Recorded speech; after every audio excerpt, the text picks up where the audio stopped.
사무엘상 30장은 이미 우리가 보기 시작을 했는데요. 그 다윗이 참 그 사울이라는 왕에게 계속해서 쫓김을 당했잖아요. 살해 위협을 받고. 그래서 더 이상은 이스라엘 어디에도 이제 숨을 수 없다라는 생각을 했나 봐요. 그죠? 그래서 그 생각으로 어디로 갔어요? 블레셋이라는 적국으로, 오히려 적의 나라로 망명을 했잖아요. 그런데 이제 블레셋과 이스라엘이 정말 국가의 운명을 거는 아주 큰 전쟁을 하게 된 거예요. 다윗이 매우 곤란한 지경에 이르렀죠. 잘못하다가는 블레셋 편에서 오히려 조만간 자기 백성을 이제 치게 될 것 같은 거예요. 예. 왕이 백성과 싸우면 안 되거든요. 물론 아직은 왕은 아니지만 미래의 왕이 될 것이기 때문에 왕이 백성과 싸우면 안 되잖아요. 맞습니까? 절대 안 돼요. 역사 속에서 우리 지탄받는 국가 지도자들 생각해 보세요. 모두 다른 어떤 것보다도 그 백성들과 싸웠기 때문에 지탄받는 거거든요. 아무리 상황이 좋지 않아도 절대로 싸우지 말아야 될 싸움이 있거든요. 왕은 백성과 싸우면 안 됩니다. 대통령은 국민과 싸우면 안 돼요. 집안의 가장인 아버지는 절대로 가족과 싸우면 안 됩니다. 교회도 마찬가지예요. 교회에서 목사가 성도들과 싸우면 안 됩니다. 리더는 그 공동체를 대표해서 외부의 대적들과 싸우라고 세워놓은 거지 그 공동체의 내부와 싸우라고 세워놓은 사람이 아니거든요. 지금 이미 이제 어떤 단위의 리더로 살고 계신 분들도 계시고 앞으로 다 리더가 그렇게 되어 가실 텐데 그런 분들 지금 잘 새겨 들으셔야 돼요. 세상에는 회복이 되지 않는 싸움이 있거든요. 그게 바로 리더와 구성원들과의 싸움이에요. 그 상처가 너무 크기 때문에 싸울 수밖에 없었던 합리적인 이유를 100가지를 넘게 된다 하더라도 그 싸움은 일단 싸움이 시작된 것만으로도 실패한 거예요. 누구랑 누가 싸우면 안 된다고요? 리더와 구성원은 절대로 싸우면 안 돼요. 근데 이제 구성원들의 경우에는 이것저것 바라는 것을 뭐 말할 수도 있는데 의견 충돌이 날 수도 있지만 의견 충돌이 되는 거랑 싸우는 건 또 다른 이야기입니다. 예. 싸운다는 건 뭔 뜻이에요? 의견이 좀 다른 정도가 아니라 싸운다는 것은 미워하는 마음이 있고 그를 해치려는 마음이 있고 없어졌으면 좋겠다는 마음이 있고 이런 거잖아요. 그런 마음을 가지고 리더가 구성원들과 싸우면 안 돼요. 그래서 이런 어떤 교회 같은 작은 단위에서도 그 리더와 구성원들이 싸우면 안 되지만 사실 우리 크리스천이라는 사람들은 세상의 리더로 하나님께서 부르신 그런 사람들이거든요. 그러니까 여러분은 누구랑 싸우면 안 돼요. 각각의 단위에 가서 그 사람들과 싸우면 안 돼요. 그래서 그 사람들이 만약에 싸움을 걸어온다 하더라도 여러분은 어떻게 해야 돼요? 참아야죠. 피하고 참고. 맞아요. 피하는 것도 아주 좋은 방법입니다. 그리고 맞고. 그렇죠? 그냥 핍박당하고 고난당하고. 그게 이제 우리가 해야 될 일인 거죠. 절대로 자신이 리더라는 인식이 있었을 때 외부랑은 싸워도 상관없어요. 그런데 그 내부와는 절대로 싸우면 안 되는 거예요. 하나님께서는 곧 이스라엘의 왕이 될 다윗이 그 백성들과 싸우는 걸 그래서 결코 원하지 않으셨습니다. 그거는 어떤 방식으로 싸우더라도 무조건 실패한 싸움이 될 것이기 때문에 그래요. 누가 이겨도 실패한 거예요. 그런데 이제 하나님께서 놀라운 방법을 쓰셨죠. 하나님께서 오히려 블레셋 장군들의 마음을 움직이셔서 다윗이 전쟁에 참전하는 것을 아주 화까지 내가면서 다윗을 뜯어 말렸잖아요. 그래서 다윗은 참으로 당당하게도 전쟁에 참여하지 않을 수가 있었어요. 블레셋 장군들의 그 반대가 있었던 곳이 아벡이라는 곳인데요. 아벡이라는 곳이 이제 갈릴리 지역이 있고 밑에가 이제 사해인데요. 아벡이라는 지역은 한 이쯤에 있습니다. 중간쯤에 이쯤에.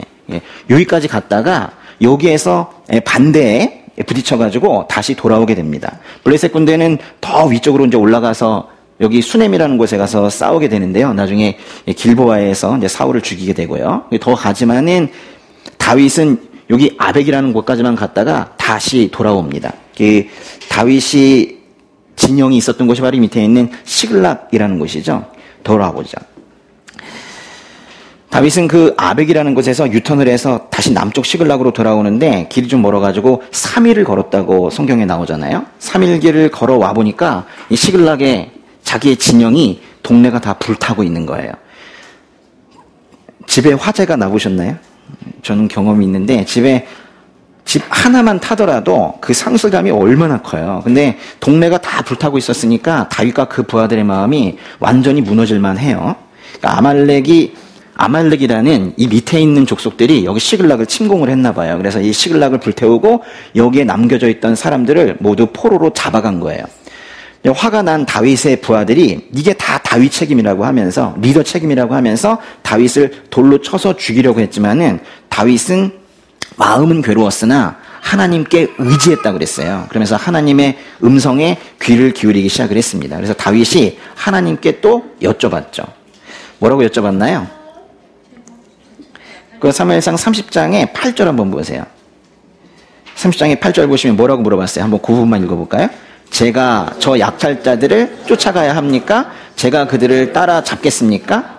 너무나도 당연한 거를 기도로서 묻고 있죠. 그랬더니 하나님께서 말씀하세요. 읽어보세요. 저들을 쫓아가거라. 내가 그들을 따라잡아 반드시 모두 구해낼 것이다. 이렇게 하나님의 음성을 듣고 확신을 얻은 다윗은 이제 드디어 아말렉을 치기 위해서 600명의 군사를 모두 이끌고 출발을 합니다. 아마도 이제 아말렉은요, 이 밑에 이제 어딘가에 있을 텐데 확실히는 모르고 이 시글락이라는 곳에서 일단은 남쪽 어딘가로 출발을 한 거예요. 그 이야기가 이제 오늘 말씀인데요. 사무엘상 30장에 9절과 10절 읽어보겠습니다. 그리하여 다윗과 함께 있던 600명의 군사들은 일어나 부솔 골짜기에 도착해서 일부는 거기에 남아 있었고 다윗과 400명의 군사들만 계속 뒤쫓아 갔습니다. 나머지 200명의 군사들은 너무 지쳐 있었기 때문에 부솔 골짜기를 건널 수 없어서 뒤처져 남아있게 된 것입니다. 그런데요, 부솔 골짜기는 확실히 어디 있는지는 모르겠지만은 여기 뭐 요즘 돼 있는데요. 부솔 시내, 그런데 이렇게 한 이쯤이 다 그 부솔 시내일 거예요. 근데 부솔 시내라고도 하는데 여기는 부솔 골짜기라고 되어 있죠. 아마도 골짜기에 졸졸졸 시내가 흐르고 있었나 봐요. 다윗이 행군을 시작을 했는데 보세요. 시글락에 있다가 저희 아벡 갔었죠. 아벡에 갔다가 다시 왔죠. 쉼없이 다시 또 여기까지 간 거예요. 그런데 부솔 골짜기에 이르렀더니 거기에 너무 지친 병사들이 있는 거예요. 그래서 다윗이 다 데리고 가지 못하고 400명의 군사들만 거느리고 계속 이동을 해서 이제 남쪽으로 내려가게 됐습니다. 그 200명은 왜 낙오가 됐나요? 너무 지쳐 있었기 때문에 부솔 골짜기에 남아 있었다는 얘기예요. 사실 다윗의 군사들은요, 말씀드렸다시피 여기서 저 위쪽까지 갔다가 온 거예요. 근데 아까 내려올 때 며칠 걸렸다고요? 3일. 그럼 분명히 올라갈 때도 3일 걸렸겠죠. 근데 올라가자마자 바로 반대에 부딪혀서 바로 내려왔기 때문에 쉼 없이 6일을 걸은 거예요.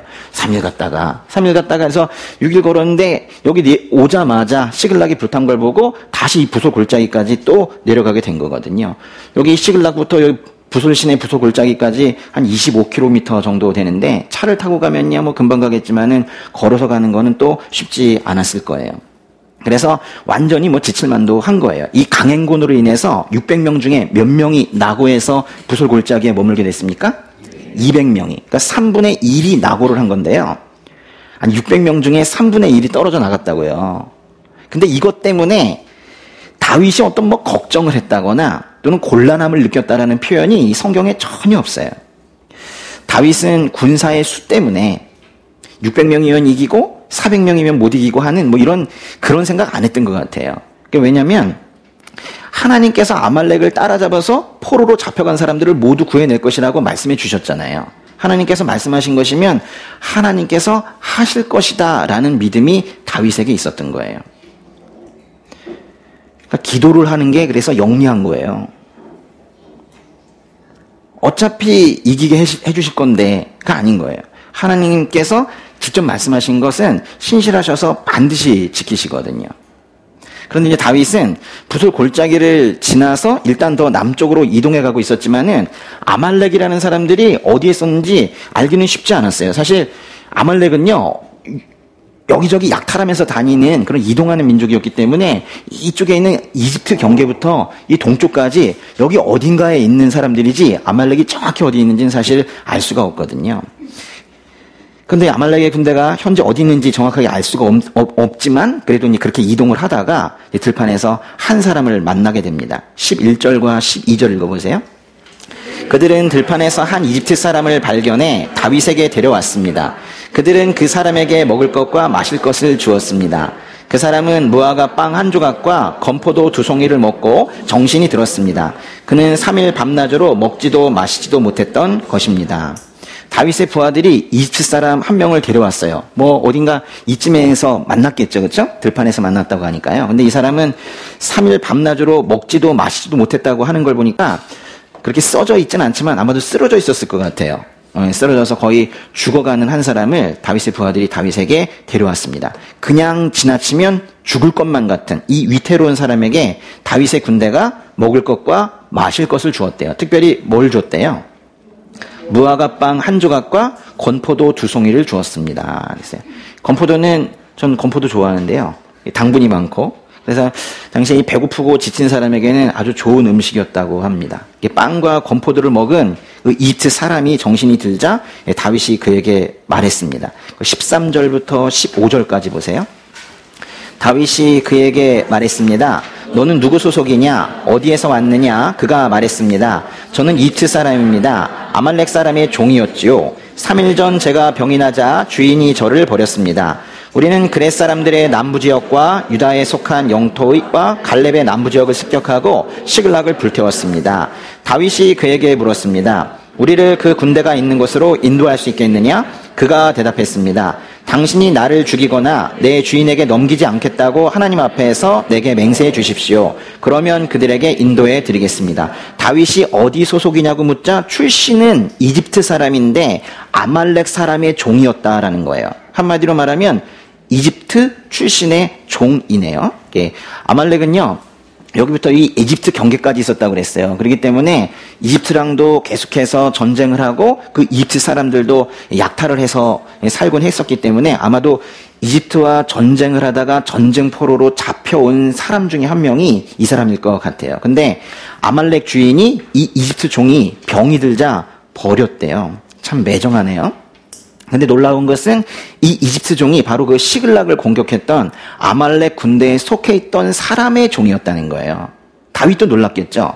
우연히 들판에서 만나 그래서 보살펴준 사람이 지금 나의 타깃인 아말렉 군대의 정체를 잘 알고 있는 사람이었다는 거예요. 15절에 보시면은 다윗이 이집트 종에게 우리를 그 군대가 있는 곳으로 인도할 수 있겠느냐라고 물었는데요. 우리를 그 군대가 있는 곳으로 인도할 수 있겠느냐라고 물었는데 우리말 성경에서는 아말렉 군대를 멋있게 군대라고 번역을 했잖아요. 군대라는 말에 한번 동그라미 쳐볼까요?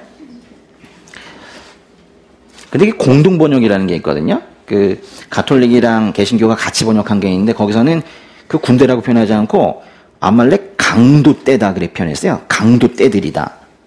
그리고 이제 요즘에 좀 편하게 번역했다는 새 번역이라는 거 있는데 거기선 또 습격자들이라고 그랬거든요. 실제로 여기에 쓰인 이 단어는 게두두라는 단어인데요. 이 말 자체가 군대라는 뜻도 있는데 그런 약탈자를 뜻하는 단어이기 때문에 그런 거예요. 그러니까 군대라는 말은 매우 곱게 고상하게 번역을 하는 거지 사실은 아말렉 약탈자들, 아말렉 강도떼들 뭐 이런 뜻이거든요.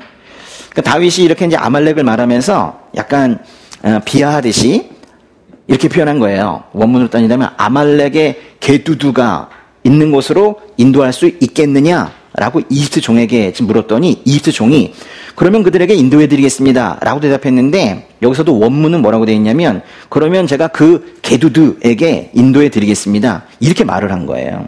그러니까 현실 표현으로 바꿔보면 이런 겁니다. 다윗이 이렇게 말하는 거예요.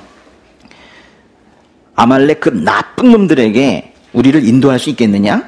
이렇게 물었더니 이집트 종이 말하기를 그 나쁜 놈들에게 제가 인도해 드리겠습니다. 이렇게 이집트 종이 다윗이 썼던 표현을 그대로 받아서 지금 쓰고 있는 거예요. 마음이 완전히 다윗에게로 돌아간 거예요. 다윗이 준 건 뭐예요?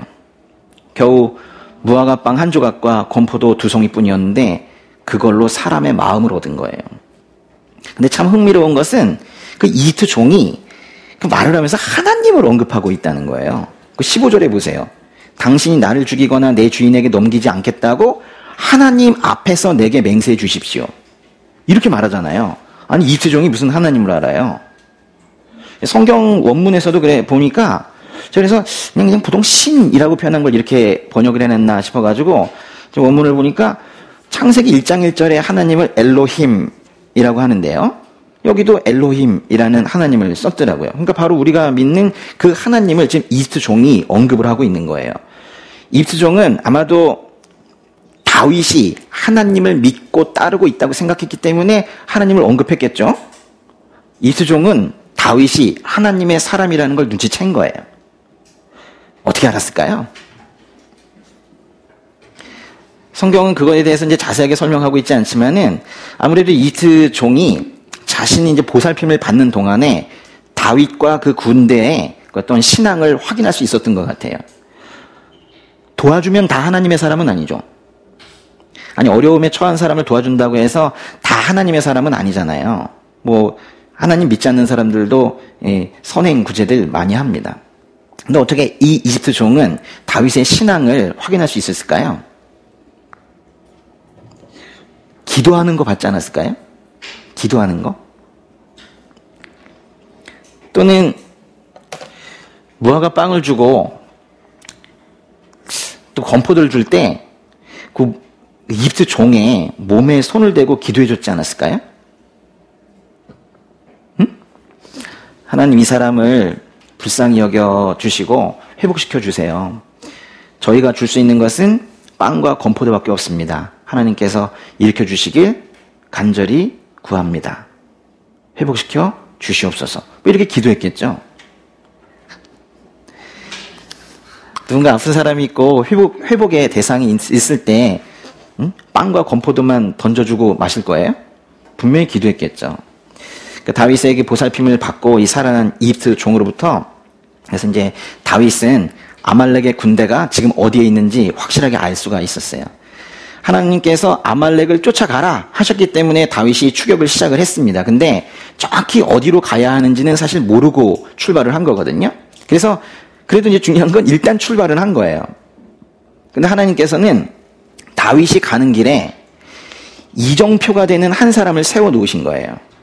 그래서 아말렉의 소지지를 정확하게 듣게 하신 거예요. 아말렉이 여긴가에 있다면 어딘가로 일단 출발을 했는데 그 들판에서 이집트 종을 만나서 그 다음에 이정표가 되는 이 사람을 만나서 정확하게 아말렉의 군대가 있는 곳으로 지금 가게 된 거죠. 살다 보면 이렇게 하나님께서 세워놓으신 이정표가 되는 사람들이 있어요. 이정표가 되는 사람들을 만나게 됩니다. 그 하나님의 음성을 듣는데 어려움을 겪고 있는 우리들을 위해서 하나님께서는 사람의 음성을 사용하셔서 우리의 길을 정확하게 인도하시기도 해요. 하나님 음성은 잘 못 듣지만은 사람의 언어는 우리가 익숙해져 있기 때문에 그렇게 인도하시기도 한다고요. 하나님께서 계속 말씀을 하시겠죠. 근데 이제 계속 못 알아들으니까 답답하실 때 이게 사람을 사용하시기도 하는 것 같아요. 그러니까 이제 우리가 하나님의 음성을 잘 듣기 위해서는 사람의 음성도 잘 들어야 돼요. 그리고 자기 음성도 잘 들어야 됩니다. 그게 자기 생각이 아니라 이 안에 계시는 성령님의 음성인 경우 있거든요. 그러니까 자기 음성이라고 무조건 잘못된 게 아니에요. 여기서 이제 사람의 음성이라는 게 꼭 무슨 목회자의 설교나 또는 어떤 믿음 좋은 분의 어떤 음성 이런 걸 말하는 게 아니에요. 지금 이 다윗의 이야기를 보세요. 지금 하나님께서 주인에게서 버려진 이 이방인 종을 사용하셔서 하나님께서 허락하신 그 일을 해 나가시잖아요. 심지어는 믿지 않는 사람도 사용하세요. 그러니까 우리에게는 어떤 음성을 듣거나 듣지 않는 게 중요한 게 아닌 거예요. 아니, 들려오는 걸 어떻게 안 들을 수가 있겠어요? 귀를 닫을 수도 없는데. 그렇죠? 그러니까 중요한 거는 들려오는 그 음성이 하나님의 음성인지 아닌지 분별하는 게 중요한 거죠. 그럼 어떻게 하나님의 음성인지 아닌지 분별할 수 있어요? 어떤 음성이 들려왔을 때 그게 하나님의 음성인지 아닌지 어떻게 분별할 수 있을까요? 지금 제가 이렇게 드리고 있는 말씀은 그렇게 하나님의 말씀으로 듣고는 계십니까? 그래요? 감사하네요. 이명호라는 어떤 개인의 그 생각으로 만약에 전해지게 되면 그건 사실 골치 아픈 것이긴 한데요. 제가 제일 두려운 부분이 또 그거고요. 그래서 저도 이 기준이 있죠. 어떤 음성이 들려왔을 때 그게 하나님의 음성인지 아닌지를 분별하는 것은 저에게도 매우 중요합니다. 이 교회를 위해서 기도할 때 어떤 생각이 들어오고 음성이 들어왔을 때 그걸 잘 분별을 해 나가야 되니까요. 근데 저는 일단은 기도 깊이 할 때 들려오는 음성은 일단 저는 좀 신뢰하는 면이 있어요. 그래서 일단은 그거는 제가 순종해 나가는 면이 있어요. 네. 또 어떤 음성이 들려왔을 때 몇 가지 조건을 저는 거는 게 있거든요. 일단 그것이 죄악된 것은 아니어야 돼요. 죄악된 것은 아니고 and 공동체를 세우는데 덕이 되는 것이어야 돼요. 죄악된 것은 아니고 그리고 공동체를 세우는데 덕이 되는 음성이어야 되고 또 하나 가장 중요한 건 뭐냐면 성경 말씀과 어긋나지 않는 것이면 그거는 하나님의 음성일 가능성이 매우 높아요. 죄악된 게 아니고 공동체를 세우는데 덕이 되고 성경 말씀과 어긋나지 않는다면 신뢰하셔도 괜찮을 것 같아요. 그래서 이제 우리가 기도 중에 들려온 어떤 음성이 하나님의 음성인가 아닌가를 분별하기 위해서는 일단 그래서 미리 그 분별의 기준이 되는 성경 말씀을 많이 읽고 내 것으로 만들어 둬야 되는 거예요. 그러면 사실 그 말씀을 통해서 말씀하시기도 하거든요. 다윗은 저들을 쫓아가거라는 하나님의 음성을 듣고 아말렉을 쫓아갔습니다. 예. 쫓아가거라 하셨으니까 쫓아간 거예요. 이런 걸 순종이라 그래요. 그렇게 순종했기 때문에 그 다음 단계에 또 음성을 들을 수 있었던 거예요. 저들을 쫓아가거라 라는 음성은 누구를 통해서 들었어요? 그 말씀을 잘 보시면 그죠? 제사장을 통해서 에봇을 입은 제사장을 통해서 들려주셨는데 이번에는 들판에 버려진 이트 종을 통해서 어디로 가라는 구체적인 음성을 또 듣게 된 거예요.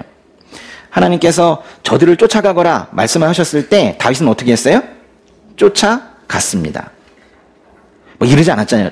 그런데요 하나님 그런데요 저 남쪽 광야는 이게 워낙에 넓은 곳이어서 아말렉 군대가 어디인지 도저히 알 수가 없습니다. 부하들도 지금 지쳐가지고 그렇게 지금 힘들어하고 있는데 목적지가 정확하지 않으면 지금 출동하기는 좀 힘들 것 같습니다. 어떻게 하나요? 뭐 이러면서 머뭇거리지 않았잖아요. 3분의 1이 낙오하는 그 정도 상황에서도 쫓아가라 하셨기 때문에 다윗이 그냥 쫓아갔잖아요. 하나님께서 말씀하셨을 때 그런데요 라고 이제 시작하면 일단 순종이 아닐 거예요. 하나님께서 쫓아가거라 라고 했으면은 쫓아가면 되는 거예요. 그러니까 우리가 해야 하는 거는 하나님께서 쫓아가거라 라고 했을 때 쫓아가기 시작하면 되는 거예요.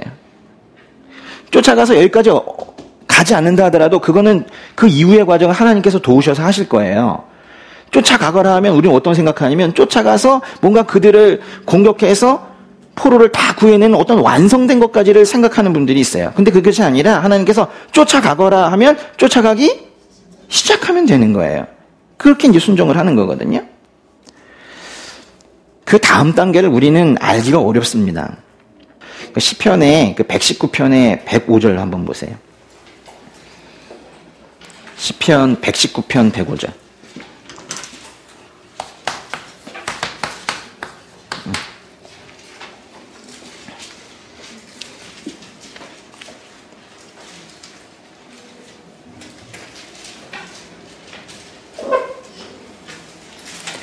한번 크게 한번 읽어볼까요?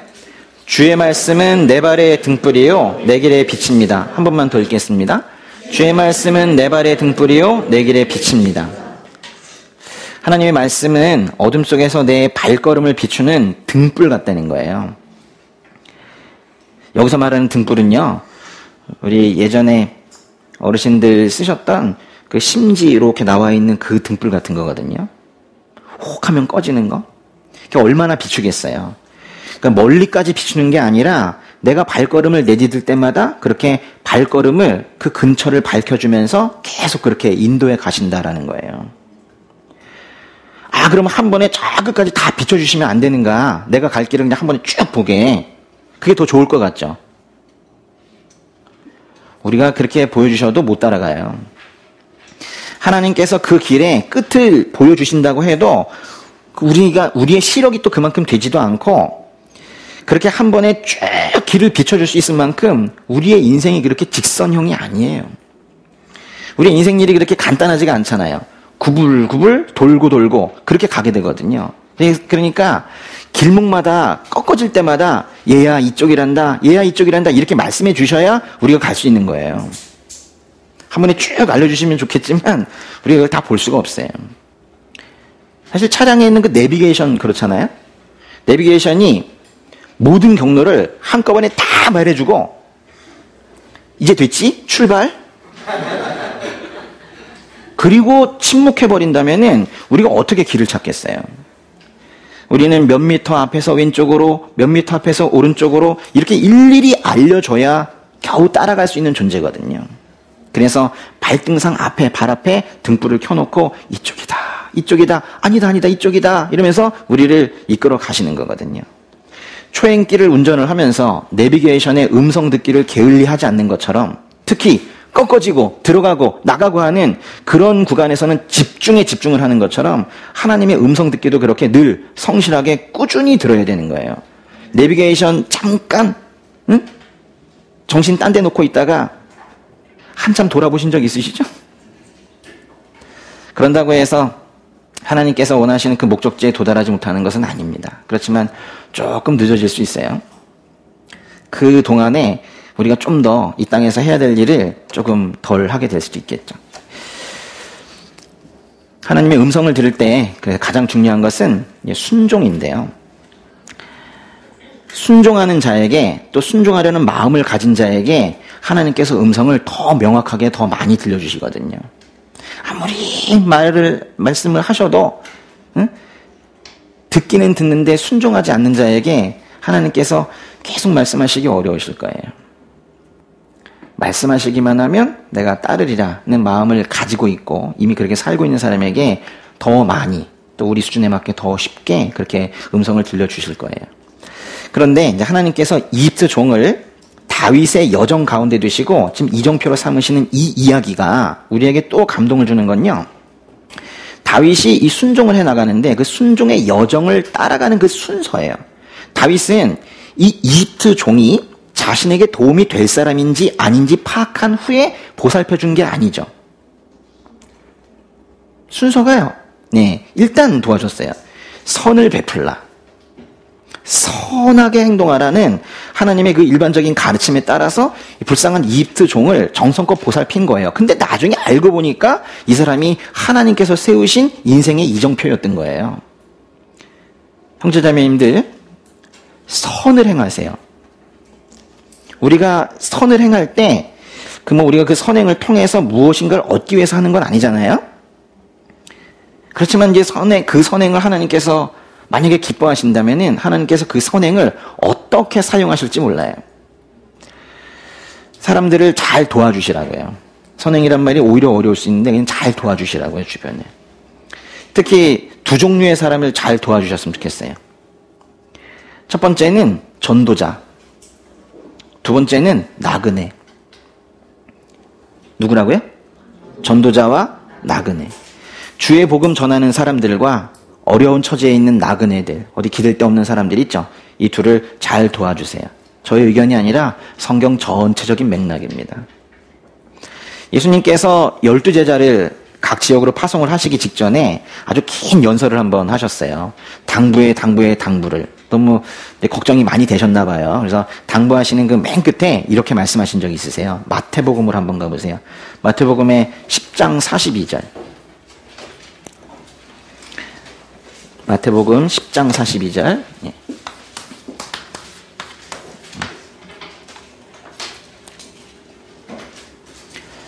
네, 한번 읽어볼까요? 내가 진실로 너희에게 말한다. 누구든지 내 제자라는 이유로 이 작은 사람들 중 하나에게 냉수 한 그릇이라도 주는 사람은 반드시 그 상을 놓치지 않을 것이다. 내 제자라는 이유로 이 작은 사람들 중 하나에게 그런데요. 그 작은 사람들이 제자이기 때문에 주었다. 이런 뜻이에요. 예수님의 제자를 돕는 사람은 상을 받을 것이라는 그런 말씀이에요. 그럼 예수님의 제자를 도와야겠네요? 누가 예수님의 제자입니까? 이 속에 구원의 감격이 가득해서 주의 복음 전하지 않고는 못 베기는 그런 사람들 말하는 거예요. 특히 말씀에 있는 것처럼 예수 제자 중 작은 자에게 냉수 한 그릇이라도 주는 사람은 상을 받을 거래요. 예수 제자 중에서 작은 자가 누구를 말하는 거예요? 우리 말하는 거예요. 우리를 말하는 거예요.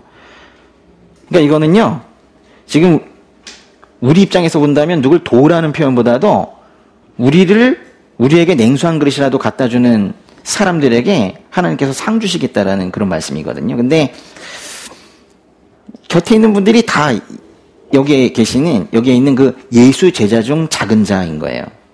곁에 있는 분들이 주의 일을 하기 위해서 지금 이렇게 애쓰고 계시잖아요. 열심히 서로 도우시라는 거예요. 그러면 상을 주시겠대요. 그런데 이제 또 하나 이제 성경에서 전체적으로 꼭 도와라라고 하나님께서 말씀하시는 대상이 바로 나그네인데요. 나그네가 뭐예요? 어디에 거처가 없이 떠돌면서 뭔가 항상 위태롭고 제도에 의해서 보호받지 못하고 하는 뭐 그런 사람들이잖아요. 우리는 꼭 이렇게 예수님의 제자들 중 작은 사람을 대접했을 때만 하나님으로부터 상을 받는 게 아니라 나그네 대접을 했을 때에도 그렇다는 거예요. 그래서 하나님께서는 나그네 대접을 소홀히 하지 말라 이렇게 말씀하시거든요. 어디에 그 말씀이 있을까요? 로마서 또 그래요. 로마서도 비슷한 말씀이 있죠. 또 있어요. 성경에 뭐 여러 군데 있습니다. 그런데 그 중에 가장 직접적으로 말씀하시고 아주 마음을 크게 치는 말씀이 있는데 비밀이에요. 나만 알고 있어야지. 예? 제가 만약에 이제 알려드리면은 그러면 요건 한번 외워보세요. 예, 안 알려드리려다가 제가 큰 맘 먹고 알려드리는 거니까. 예, 히브리서 13장 2절입니다. 예. 아주 중요한 말씀이에요. 예, 이거를 암송하면서 이거대로 살겠다 하면 삶이 근본적으로 바뀔 거예요. 아주 살아가는 방식이 근본적으로 바뀔 거예요. 제가 장담합니다. 히브리서 13장 2절 크게 한번 읽어볼까요? 나그네 대접하기를 소홀히 하지 마십시오. 어떤 사람들은 나그네를 대접하다가 자기도 모르게 천사들을 대접했습니다. 나그네가 나그네인 줄 알았는데 나중에 보니까 하나님께서 보내신 천사였다는 거예요. 하나님의 천사는 하나님의 대리인인데 하나님이죠. 나도 모르게 대접한 그 사람이 하나님이었다는 거예요. 하나님께서 보내신 천사였다는 거예요. 우리가 만약에 그렇다면 하나님을 믿고 따르고 순종하려는 우리가 어떻게 누구를 그냥 지나칠 수 있겠어요? 제가 이 말씀을 암송하고 믿고 따르면 삶이 근본적으로 변한다고 하는 그 권고가 틀리지 않죠. 예. 배고픔과 추위에 고생하는 나그네를 잘 대접을 했는데 자기도 모르게 천사를 대접하게 된 거라는 거예요. 창세기 18장을 보면 아브라함도 그래요. 아브라함도 나그네를 대접했다가 주의 천사를 만나게 됩니다. 근데 오늘 말씀을 보면은 다윗은 불쌍한 이집트 종을 보살피다가 자기도 모르게 천사들을 대접한 것과 같이 된 거예요. 결국 그 이집트 종을 통해서 하나님의 인도하심을 받았잖아요. 그렇죠? 이집트 종 자체가 주의 천사는 아니었지만은 거기에 하나님의 일하심이 있었거든요. 이제 하나님께서 이집트 이 종을 사용하셔서 실제로 다윗을 인도해 가십니다. 다시 사무엘상 돌아오셔서요. 16절부터 20절까지 읽어보겠습니다. 이렇게 해서 그는 다윗을 인도했고 과연 거기에는 그들이 있었습니다. 그들은 온 땅에 흩어져 블레셋과 유다 땅에서 빼앗은 것들을 갖고 먹고 마시고 즐기며 춤추고 있었습니다. 다윗은 해질 무렵부터 다음날 저녁 때까지 그들을 물리쳤습니다. 그들 가운데 400명의 젊은이들이 낙타를 타고 도망친 것 외에는 피한 사람이 없었습니다. 다윗은 아말렉 사람들이 훔쳐간 모든 것을 되찾고 자신의 두 아내도 구해냈습니다. 나이가 적든 많든 남자아이든 여자아이든 물건이든 그들에게 빼앗겼던 것들 가운데 아무것도 잃은 것이 없었습니다. 다윗이 다 되찾아 온 것입니다. 그는 소떼와 양떼를 모두 가져왔고 그의 군사들은 다른 가축들을 몰고 오면서 다윗이 빼앗은 것들이라 라고 외쳤습니다. 웬일이에요? 이 부하들이 다윗이 빼앗은 것들이다 이러면서 또 다윗을 또 지켜주네요. 그러니까 다윗이 아말렉 진영에 도착해 보니까 지금 아말렉 사람들이 뭐 하고 있어요? 여기저기서 이게 약탈해 온 걸 가지고 먹고 마시고 즐기며 춤추고 있었대요. 근데 17절에 보니까 근데 다윗이 해질 무렵부터 공격을 시작했다고 하는데요. 그러니까 대부분의 성경은 이 번역을 해질 무렵부터라고 번역하지 않고 새벽부터 공격했다라고 그래요. 지금 낮에 가서 저녁쯤 된 것 같은데요. 가자마자 바로 친 건지 아니면 밤새 좀 지키고 있다가 이들이 잠든 사이에 새벽에 친 건지 뭐 이게 그 두 가지 번역으로 다 나눠지고 있는데요. 이렇게 번역이 해질 무렵부터 이렇게 번역하는 사람들도 있고 새벽부터라고 번역하는 사람도 있냐면 사실 이 해질 무렵이나 새벽이라고 번역되는 네쉐프라는 단어가 있는데요. 이 네쉐프라는 단어가 원래 뜻이 뭐냐면 그 미풍 압니까? 선선하게 부는 바람 있죠. 저녁 무렵에 이렇게 부는 바람. 그런 걸 말해요. 근데 그 선선하게 부는 바람은 새벽에도 불거든요. 그러니까 이게 선선한 바람이 불 때 이런 뜻이거든요. 그러니까 그거를 새벽으로 번역하는 사람도 있고 해질 무렵으로 번역하는 사람도 있고 뭐 그런 거예요. 그런데 이제 새벽부터라고 이제 번역한 다른 성경 번역보다는 지금 우리말 성경에 이 해질 무렵부터라고 번역한 게 좀 더 제가 보기엔 정확한 것 같아요. 이집트 그 종이 길 안내를 해서 여기가 아말렉 진영입니다. 그래서 보니까 아말렉 사람들이 지금 뭐 하고 있어요? 먹고 마시고 춤추고 사실 술 취해 있는 건데요. 그러면 바로 공격하는 게 좋겠죠. 물론 밤새 기다렸다가 그들이 잠든 새벽에 공격하는 것도 좋겠지만은 지금 상황 자체가 다윗과 다윗의 부하들의 가족들이 거의 포로로 잡혀 있는데 그 몇 시간 안에 무슨 일이 생길 줄 알고 어떻게 그걸 기다리고 있겠습니까? 사실 그래서 밤새 기다리고 있기보다는 이야기의 정황으로 볼 때 아말렉 진영에 도착하자마자 그 술 취한 아말렉 군사들을 바로 공격한 것이 더 개연성이 있어 보여요. 그러나 이 부분은 어쨌거나 정확하진 않아요. 두 가지로 다 해석이 될 수가 있습니다. 어떻게 해석을 하든 간에 이게 지금 공격 기간이 만 하루를 꼬박 넘겼다는 거예요. 정말 오래 싸운 것이죠. 17절에 근데 보니까요. 400명의 젊은이들이 낙타를 타고 도망친 것 외에는 피한 사람이 없다고 그랬어요. 400명이 낙타 타고 도망가는 모습을 한번 상상해 보세요. 네? 난 그것만으로도 사실 좀 우스워 보이긴 하는데 400명이 도망간 거를 아말렉 사람 400명이 도망간 거를 매우 작은 규모인 것처럼 지금 표현하고 있어요. 400명 도망간 거 뭐 그 정도만 도망갔지 거의 다 이쪽은 섬멸시켰다 이렇게 표현하고 있는 거 보면은 400명을 작은 거라고 표현하는 걸 보면 아말렉 군대의 그 전체 규모는 엄청나게 컸던 것 같아요. 다윗의 군대가 몇 명이었나요? 400명이었잖아요. 근데 그 400명이 공격을 해서 그보다 확실히 몇 배인지 모르겠지만 몇 배 또는 그보다 훨씬 더 많이 큰 그런 군대와 싸워서 승리를 했다는 거예요.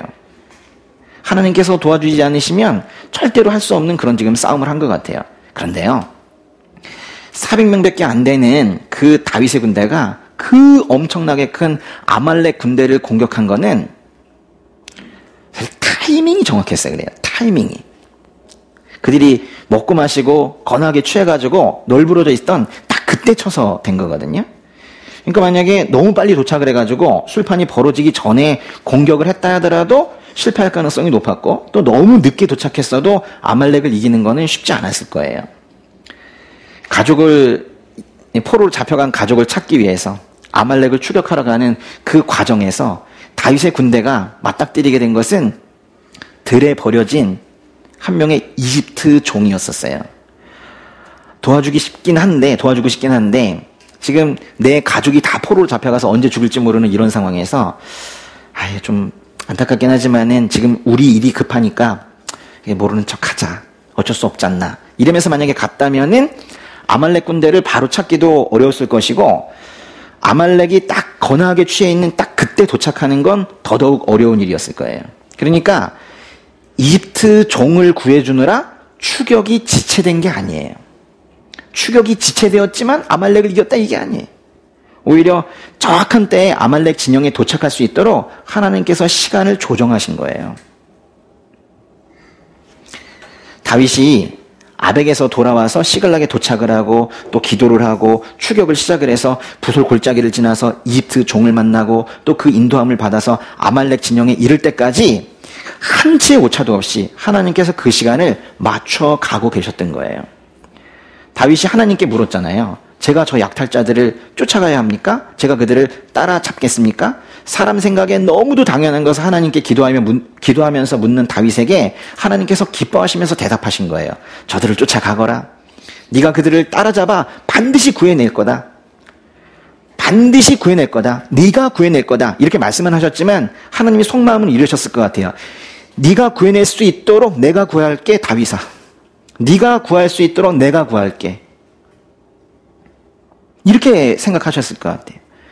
약속하신 거예요. 그러니까 이 아말렉과의 전쟁에서 다윗은 역시 우리 옛날에 골리앗과의 싸움과 마찬가지로 하나님의 대리인으로서 나아가고 있는 거지. 그러니까 이 싸움도 역시나 하나님과 아말렉과의 싸움인 거예요. 하나님께서 특별히 진멸하라고 명하셨던 그 아말렉이기 때문에 하나님 백성의 영원한 원수이기 때문에 지금 이 싸움은 하나님과 아말렉과의 싸움인 것이고 그 도구로 다윗이 사용되고 있는 거예요. 하나님께서 도우셔서 다윗이 싸우러 간다는 것과 하나님께서 싸우신 거에 다윗이 도구로 사용된다는 것은 완전히 다른 표현이에요. 그래서 이제 말씀의 표현들을 보면은 다윗과 그 부하들이 그들이 아말렉을 쳐서 이겼다고 표현하지 않아요. 거기 보시면은 싸움 혼자 한 것 같아요. 오직 다윗이 이겼다고 표현을 하는데 부하들까지 그 많은 사람들을 언급할 필요가 없는 거예요. 하나님께서 다윗이라는 이 믿음의 사람을 사용하셔서 일하고 계시기 때문에 이렇게 그냥 다윗이라고 대표격으로 써버린 거예요. 보세요. 그 추격이 시작된 이후에 말씀들의 주어를 보세요. 9절에 보시면은 다윗과 함께 있던 600명의 군사들. 그래서 처음에는 많은 사람들을 이야기하고 있죠. 그 10절에도 보면 다윗과 400명의 군사들만 그랬고 11절에도 그들은 뭐 데려왔대요. 그들은 먹을 것과 마실 것을 주었대요. 계속 그들 모두를 이야기하고 있죠. 그런데 그 이집트 종이 다윗을 인도하는 장면부터 전투 장면까지 부하들이 언급되지 않습니다. 그 15절에 보시면은 다윗이 이집트 종에게 묻기를 우리를 그 군대가 있는 곳으로 인도할 수 있겠느냐라고 했지만 이거는 번역이 사실 잘못된 거예요. 거기 우리가 아니라 나거든요.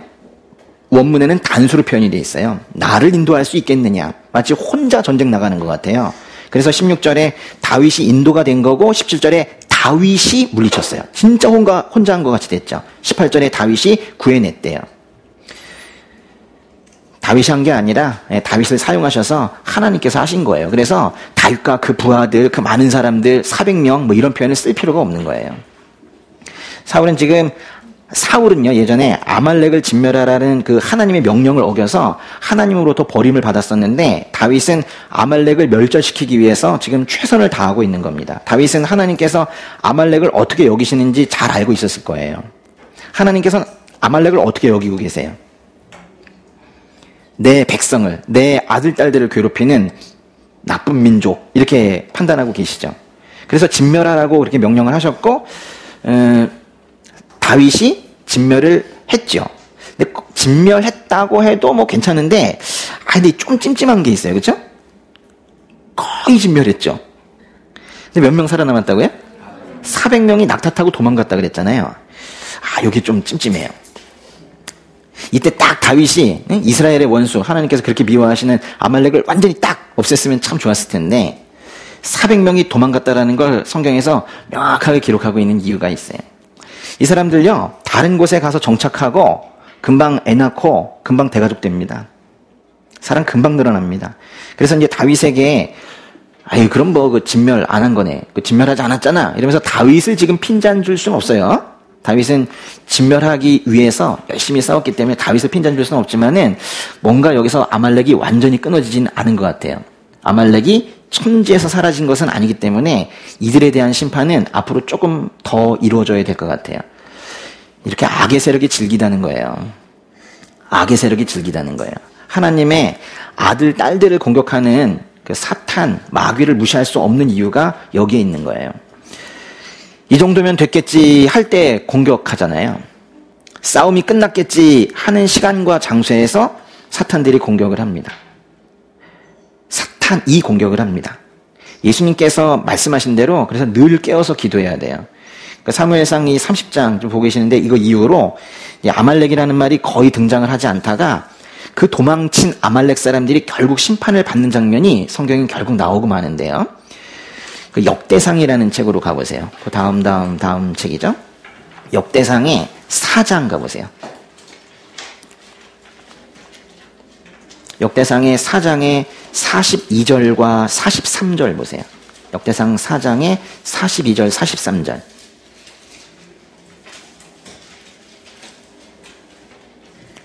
읽어볼까요?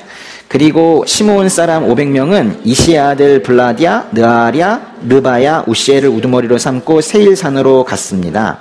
그들은 도망쳐서 살아남아 있는 아말렉 사람을 치고 오늘날까지 거기서 살아남았습니다. 거기 도망쳐서 살아남아 있는 아말렉 사람이라는 게 이 다윗 때 도망가가지고 어딘가에서 살고 있던 사람들인 거예요. 아말렉 사람들이 도망쳐서 살고 있는 곳을 그 시므온 지파의 사람들, 시므온이라는 사람의 그 후손들이 공격을 해서 치고 그곳에 살았다, 그런 말이에요. 그래서 결국 아말렉을 진멸하라는 하나님의 명령은 완전히 성취됩니다.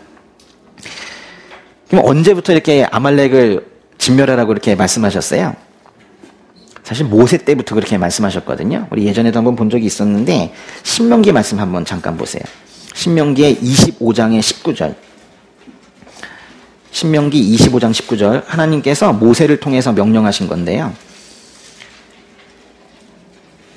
신명기 25장 19절 읽어볼까요? 내 하나님 여호와께서 내게 기업으로 주시는 그 땅에서 내 하나님 여호와께서 내 주변의 모든 원수들로부터 벗어나 내게 안식을 주실 때 너는 하늘 아래에서 아말렉을 기억하는 일조차 없도록 그들을 모조리 없애버려라. 잊지 마라. 아주 강력한 명령이죠. 하늘 아래에서 아말렉을 기억하는 일조차 없도록 그들을 모조리 없애버리래요. 왜 이렇게 아말렉을 미워하세요? 그러니까 하나님께서는 그 아들, 딸에게만 관심 있으시다니까요. 내 아들, 딸 건드리면 가만히 있지 않으신다는 거예요. 그래서 이제 아말렉은 결국 이스라엘 역사에서 뿐만이 아니라 인류의 역사에서 사라졌죠. 정말 없죠? 아말렉 사람 만난 적 있어요? 없으시잖아요. 네. 하나님께서 당신의 백성을 늘 대적하던 이 아말렉이라는 족속을 진멸하시는데 이렇게까지 이제 신경을 쓰시는 거는 그게 다 하나님의 백성에 대한, 즉 우리들에 대한 사랑인 거예요. 어디 감히 내 아들, 딸의 삶을 망치려고 그래? 응? 사사건건 일마다 참견을 해서 내 아들, 딸의 생활을 이렇게 혼돈케 하는 그 아말렉은 진멸하라, 이렇게 명령하신 것이고 다윗을 통해서 그 다음에 시므온 지파를 통해서 결국에는 성취하신 거예요. 그 아말렉의 거의 대부분을 없앤 다윗은 그러니까 하나님의 마음에 합한 일을 한 거예요. 하나님을 기쁘시게 해드린 거예요. 하나님의 아들, 딸을 끊임없이 넘어지게 하는 거, 그런 걸 여기서 아말렉이라고 하는 거예요. 우리를 계속 넘어지게 하는 아말렉, 내 삶에 아말렉이 무엇이 있는지 한번 생각해 보세요. 나를 끊임없이 괴롭히는 아말렉이 무엇인지, 내가 하나님의 비전을 가지고 앞으로 나아가려고 하는 걸 방해하는 그게 뭔지, 내가 잘 서 있으려고만 하면 그때마다 시험을 주는 그게 뭔지, 그걸 한번 잘 생각해 보세요. 뭐 여러 가지가 떠오를 수가 있겠지만은 그것 나를 힘들게 하고 넘어지게 하고 시험 들게 하는 그거를 다 모으면 그걸 한마디로 죄라고 할 수 있을 거예요. 죄. 근데 이제 로마서에서도 이제 우리가 배웠지만은 죄는 결국 사탄이거든요. 진짜 뭐 죄 이퀄 사탄은 아니지만은 사실 사탄에 속아서 저지르는 것이 죄이기 때문에 죄의 속성이 곧 사탄의 속성이죠. 하나님께서 이제 아말렉의 진멸을 지금 이 사무엘상 내내 지금 보여주시는 이유가 있어요. 심지어는 아말렉을 진멸하지 않았다는 이유로 첫 번째 왕 사울왕이 버림을 당했잖아요. 그 정도로 중요한 부분인데 왜 하나님께서 이 아말렉이라는 어떤 민족을 그렇게 진멸하는 것에 신경을 많이 쓰고 계시는가? 그 이유는 우리 삶에서 그런 아말렉으로 상징되는 죄를 완전히 끊어내시겠다라는 걸 말씀하시는 거예요. 아말렉이 완전히 끊어지는 것은 결국 우리 삶에서 완전히 죄가 끊어지는 것을 말하는 겁니다. 그런데 아말렉을 진멸하는, 즉 죄를 끊어내는 과정에 지금 다윗의 순종이 있었다는 걸 우리가 기억할 수 있어야 돼요. 그런데요, 이제 제가 이렇게 말씀을 드리면 다윗이 순종을 해서 아말렉을 진멸했구나. 아, 저렇게 순종을 통해서 죄를 끊어내는 것이구나. 내가 의지 불끈 해가지고 죄를 끊어내야 되겠구나. 이렇게 이제 말씀을 하신다면은 그걸 아주 틀렸다고 말하기는 어렵지만 그렇다고 해서 그걸 또 딱 맞다고 하기도 또 그래요. 왜냐하면 다윗의 순종으로 아말렉이 완전 진멸은 아니고 거의 진멸이 된 이 사건은 삶의 아말렉, 즉 죄를 끊어내는 어떤 모형이 되기는 하지만은 완전한 것은 아니기 때문에 그래요. 삶의 아말렉을 완전히 끊어내는, 우리의 죄를 완전히, 죄의 문제를 해결하는 그 일은 결국 예수님을 통해서만 완전히 성취될 수가 있는 거예요. 구약의 이런 모형들은 하나님께서 예수 그리스도를 통해서 하실 일을 미리 보여주시기 위한 것이지 그것 자체가 완성된 것은 아니에요. 다윗의 순종은 물론 아름답게 평가될 수 있겠지만은 그것으로 아말렉을 완전히 진멸하지는 못했습니다. 역시 도망가서 낙tat하고 이탈하여 여전히 살아 숨쉬는 그런 죄들이 있었던 거예요. 그러니까 우리가 의지 불끈해서 어느 정도 죄를 억제할 수는 있지만은 완전한 죄의 문제를 해결하는 것은 안 된다는 거예요. 우리 힘으로는, 우리의 심지어는 그 숭고한 단어 순종으로도 되지 않는다는 거예요. 그러나 예수님은 우리 삶의 아말렉을, 우리를 끊임없이 넘어뜨리려는 그 죄를 우리에게서 끊어내서 더 이상 그 죄와 사탄이 우리에게 영향을 줄 수 없도록 하신 분이세요. 그러니까 아말렉의 진멸에 다윗의 순종이 필요했던 것처럼 우리의 죄의 문제를 해결하는 데에도 필요한 게 있다는 거예요. 두 가지인데요. 하나는